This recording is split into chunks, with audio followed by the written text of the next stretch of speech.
Napindot.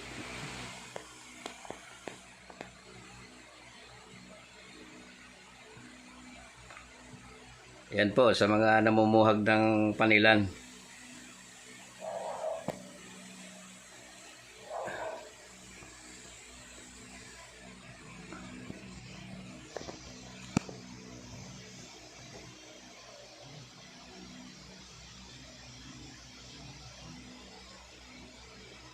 Yan po yung grupong yan.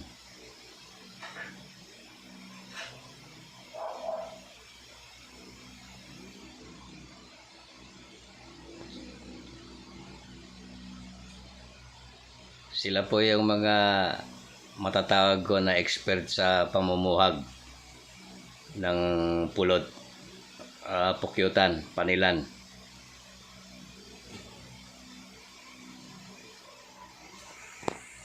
Yung diskarte po nila dito, napakaganda para sa akin. Dapat gayahin nyo ito. Hindi na po sila gumagamit ng pausok dito. So, yung mga panilan, hindi na umaalis. Kaya isang puno na yan, napakarami. Napakaraming bahay niyan sa taas.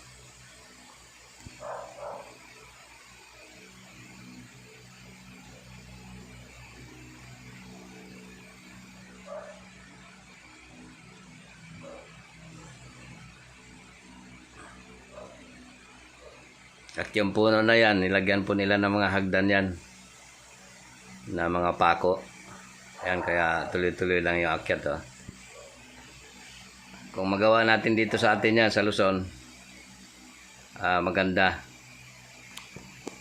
Kasi unang-una, hindi na kayo maghahanap kung nasaan yung panilan. Kasi hindi na sila umaalis doon. Hindi po pinapausukan yan.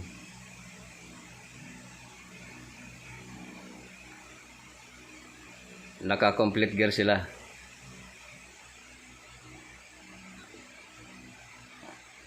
Ayan. Kailangan dyan maraming tali, mahaba. Naka-harness po yung umaakyat dyan. Just in case na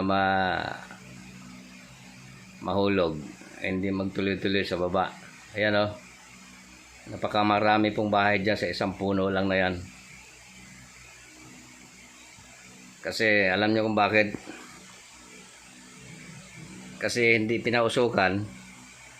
Parami sila ng parami dyan. Pabalik-balik lang sila dyan. Ang kinukuha nila dyan mismong ulo lang ng yung mismong pulot lang. Yung bahay tinitira nila na. So, babalik lang din ulit doon yung panilan. Napakasimple. So, ang puhunan dito, mga kasuotan lang. Yung harness, saka yung yung mga lubid. Kung magagawa natin yan, katulad ng mga iba nating kababayan, na minsan sinisilaban pa. Sayang yung hayop. Nagbibigay sa atin ng biyaya. So gayahin natin to. Kung kompleto pala tayo sa gear, yan kumakagat din talaga sa kanila eh. Pero kung makapal kasi yung suot nila, ayan o, nakita niyo yung bahay o, ang dami. Isang puno lang yan. So, magandang diskarte ang tinan nyo. Hahawiin lang nila yan. Pagkatapos ihiwain lang nila yung pinakaulo ng pulot. Yun na yun. Tapos lilipat ulit sa ibang bahay.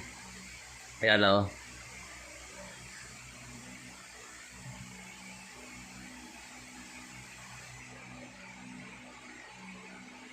Yan. Iyan lang mismo yung kukunin.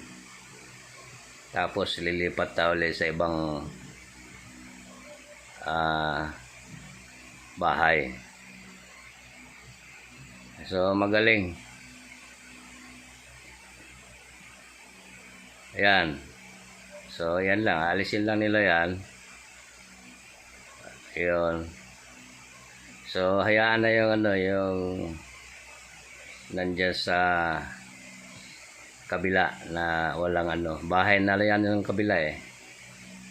So, yung kukunin nila, yan lang yung mismong pulot.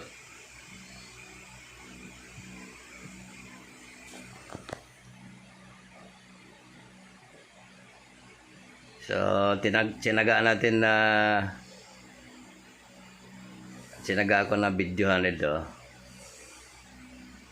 para gusto ko matutunan nyo ito, kasi katulad ng ibang kababayan natin hanap kung saan sa mga bangin, sa mga yung tong discarding ito, babalik lang din sila dyan kasi hindi nausukan. Ayan na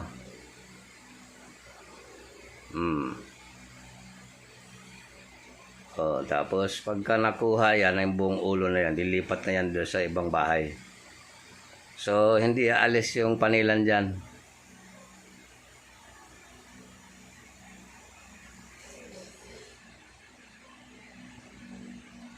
Yan.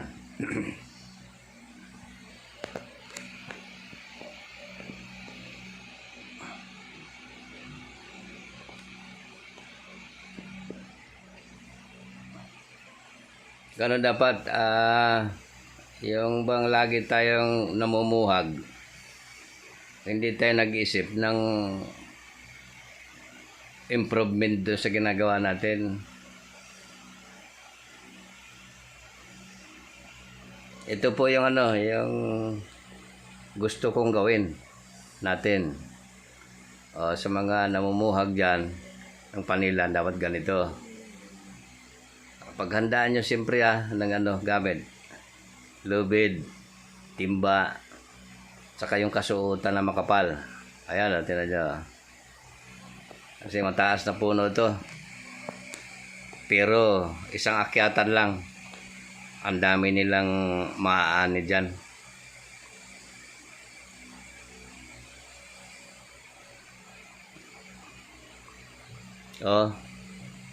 Ang daming bahay sa taas.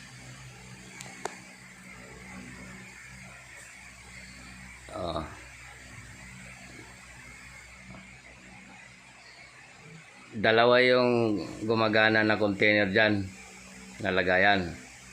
Dalawa yung namumuhay dyan. So marami silang gamit na lubid. Ayan na Ayan yung isa. Tingnan nyo.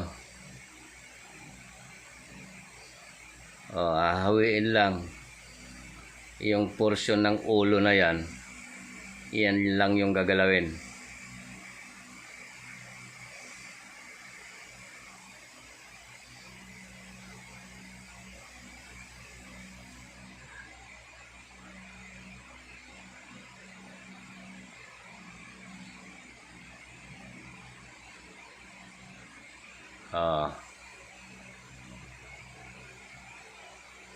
Yan. Ganyan dapat ginagawa natin.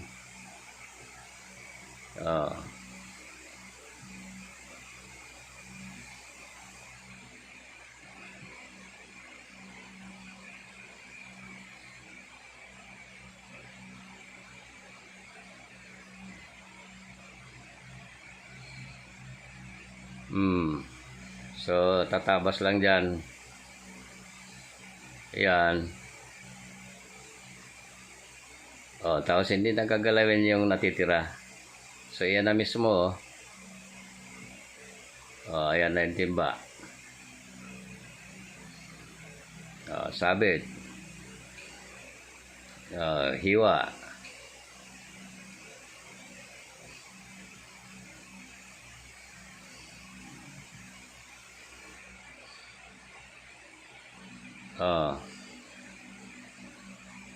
So yung panila nandyan, yung kaputol, hindi yan umaalis dyan. Dyan pa rin siya magbabahay.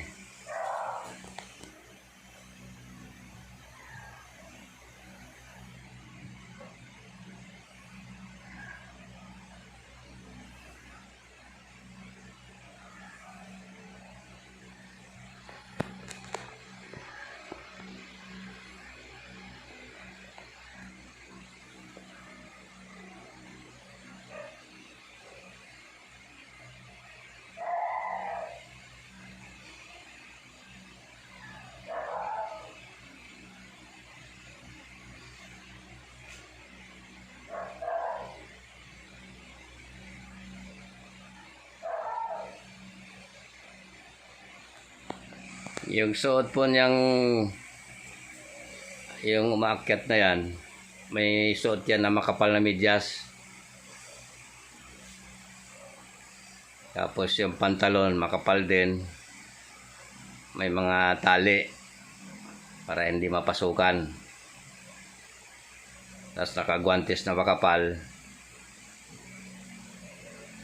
Yan, ganyan. Tapos yung bonnet sa ulo makapal din. May pinakanit yung sa harap para makakita ka. Makikita mo yung dadaanan mo. So yan na, oh. Tapos na. So yan. Meron namang gumagawa sa baba.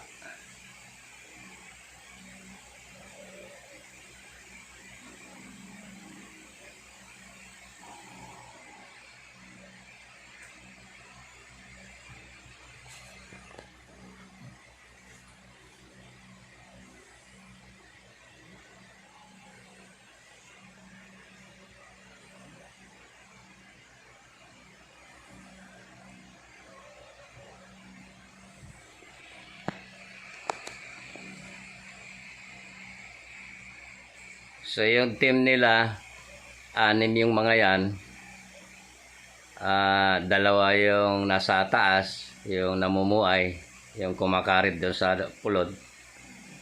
Yung dalawa nakaantabay doon sa lubid. Yung dalawa taga-ayos naman dito sa baba. Taga-arin sa mga pulod. So dapat sa isang team, 6. Dalawa yung sa taas, dalawa yung nakaantabay doon sa mga lubid nila. Yung lubid doon sa harness, dalawa iniintindi nung isa. So yung tali sa timba tsaka yung tali sa baywang ng dalawa sa taas, dalawa nakaantabay. Dalawa naman dito sa baba.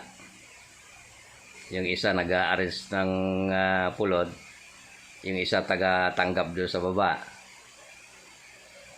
So, ganun dapat ang setup. Siyempre, kailangan dito may puhunan kasi yung tali na, mga tali na yan, mahahaba yan, oh.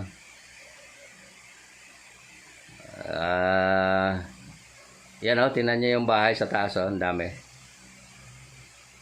So, parami yung panilan dyan sa isang puno na yan. Kaya nagkaganyan yan, hindi na sila umaalis dyan. Kasi tama yung proseso ng pagbuhag. Hindi na kinakailangang usok-usok. Kasi sa pausok, umaalis yung ano. Ayan, oh. Ang lalaki ng mga bahay dyan sa taas ng panilan. So halos dikit-dikit yung mga puno dyan. Nandyan na halos lahat. At pag nagawa natin yan, ay the best na tayo. Magkaroon na lang kayo ng kanya-kanyang puno niyan na pwedeng kanya-kanya na kayong puno para hindi kayo mag-agaw-agaw. Ganun dapat. Sige, yun na lang at nangalay na ako sa kabibidyo dito sa TV.